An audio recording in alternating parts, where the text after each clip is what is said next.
नमस्कार, मेरा नाम डॉक्टर हिमाली टेकानी रूपरेला है। मैं साईं बाबा वुमेन्स हॉस्पिटल में गायनेक कंसल्टेंट हूँ। आज हम बात करने जा रहे हैं गर्भावस्था के दौरान होने वाले अल्ट्रासाउंड यानी कि प्रेगनेंसी के दौरान होने वाली सोनोग्राफी के बारे में।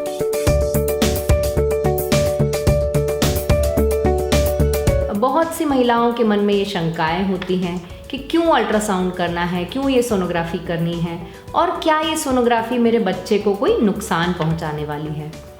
गर्भावस्था के दौरान होने वाली सोनोग्राफी कई दशकों से की जा रही है और इससे गर्भ में पल रहे शिशु को कोई नुकसान नहीं होता है। अल्ट्रासाउंड में जो किरणें होती हैं वो रेडिएशन नहीं होता है। रेडिएशन यानी वो किरणें जो एक्सरे या सीटी स्कैन में इस्तेमाल की जाती है। तो अल्ट्रासाउंड की किरणें एक्सरे और सीटी स्कैन की किरणों से बिल्कुल अलग होती है और ये बच्चे को कोई नुकसान नहीं पहुंचाती है। तो इसलिए माएँ इस बात से बिल्कुल ना घबराएं कि अल्ट्रासाउंड से कुछ नुकसान होने वाला है। ये अल्ट्रासाउंड आपके डॉक्टर को आपके गर्भ में पल रहे शिशु के बारे में बहुत सारी इम्पॉर्टेंट जानकारी देते हैं और इस अल्ट्रासाउंड के बेस पे कभी कभी डॉक्टर्स कोई इम्पॉर्टेंट डिसीजन भी ले सकते हैं आपकी प्रेगनेंसी के दौरान के जो रहते हैं। और इस अल्ट्रासाउंड से डॉक्टर आपकी प्रेगनेंसी में चल रही कोई भी कॉम्प्लिकेशंस के बारे में भी जानकारी प्राप्त कर सकते हैं, बच्चे की ग्रोथ के बारे में जानकारी प्राप्त कर सकते हैं और डिलीवरी के टाइमिंग को डिसाइड करने की जानकारी भी प्राप्त कर सकते हैं। आमतौर पर गर्भावस्था में 3 से 4 सोनोग्राफी आपके डॉक्टर्स आपको रेकमेंड करते हैं। सबसे पहला जो सोनोग्राफी होता है वो है अर्ली प्रेगनेंसी स्कैन, जो होता है एक डेटिंग स्कैन। अब डेटिंग का क्या मतलब है?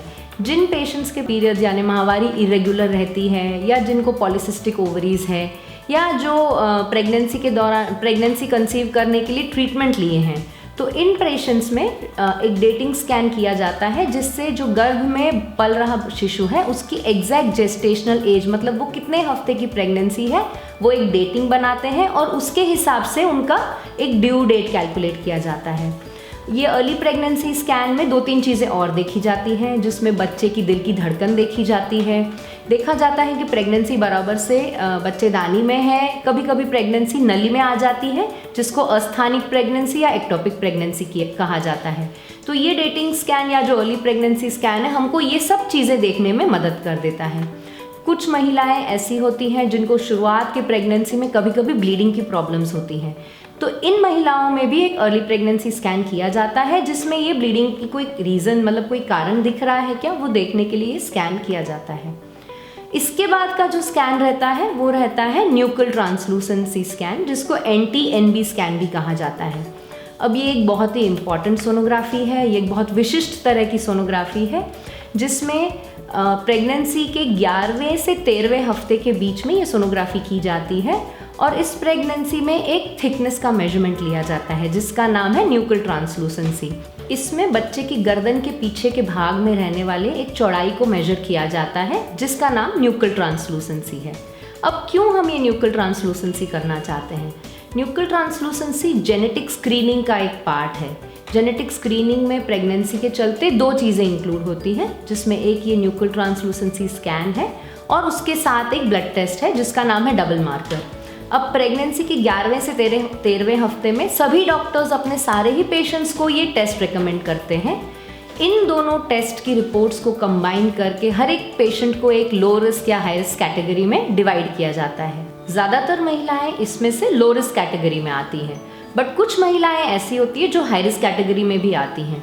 या तो इसमें एज एक इम्पॉर्टेंट फैक्टर हो जाता है, कभी कभी उनका double marker test screen positive आता है, या कभी कभी न्यूक्ल ट्रांसलूसेंसी खुद बढ़ा हुआ आने से ये हाई रिस्क कैटेगरी में आ जाती हैं। जब ये महिलाएं हाई रिस्क कैटेगरी में आती हैं तब हम उनका एक जेनेटिक काउंसलिंग कराते हैं और उनको कोई एक डायग्नोस्टिक टेस्ट रिकमेंड करते हैं। ये डायग्नोस्टिक टेस्ट 2 तरीके के हैं। एक ब्लड टेस्ट है जिसका नाम है NIPT, जो है नॉन इन्वेजिव प्रीनेटल टेस्टिंग। इससे माँ के खून से ही पता चल जाता है कि बच्चे में कोई जेनेटिक प्रॉब्लम है कि नहीं। अब ये जेनेटिक प्रॉब्लम्स में हम सिर्फ 3-4 ही जेनेटिक डिजीज़ेस को स्क्रीन करते हैं क्योंकि पूरा जेनेटिक सीक्वेंसिंग हर एक पेशेंट के लिए पॉसिबल नहीं होता है।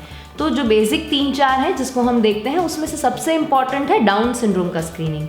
तो उसमें हम रूल आउट करना चाहते हैं कि ये बेबी को डाउन सिंड्रोम तो नहीं है। उसके साथ ट्राइसोमी 13, 18 और 15 का स्क्रीनिंग भी किया जाता है। तो ये हो गया NIPT। अब इसके अलावा जो दूसरा तरीका है डायग्नोस्टिक, वो है एम्नियोसेंटेसिस। अब एम्नियोसेंटेसिस एक नीडल प्रोसीजर है। नीडल प्रोसीजर मतलब बच्चे के पास जो पानी होता है उसमें एक सुई डाल के थोड़ा सा पानी का सैंपल लिया जाता है और ये सैंपल एक जेनेटिक टेस्टिंग के लिए भेजा जाता है। ये दोनों टेस्ट उन्हीं महिलाओं के लिए किए जाते हैं जो हाई रिस्क कैटेगरी में फॉल करते हैं। जो लो रिस्क कैटेगरी में है उनको ये टेस्ट करने की कोई ज़रूरत नहीं है। तो ये बात की हमने प्रेगनेंसी के फर्स्ट 3 मंथ्स में होने वाली सोनोग्राफी के बारे में। इसके अलावा प्रेगनेंसी में और भी सोनोग्राफी होती है जो 5th मंथ में, 7th मंथ में और लास्ट के मंथ्स में होती है। इसके बारे में जानकारी हम आपको अपने अगले वीडियो में शेयर करेंगे। धन्यवाद।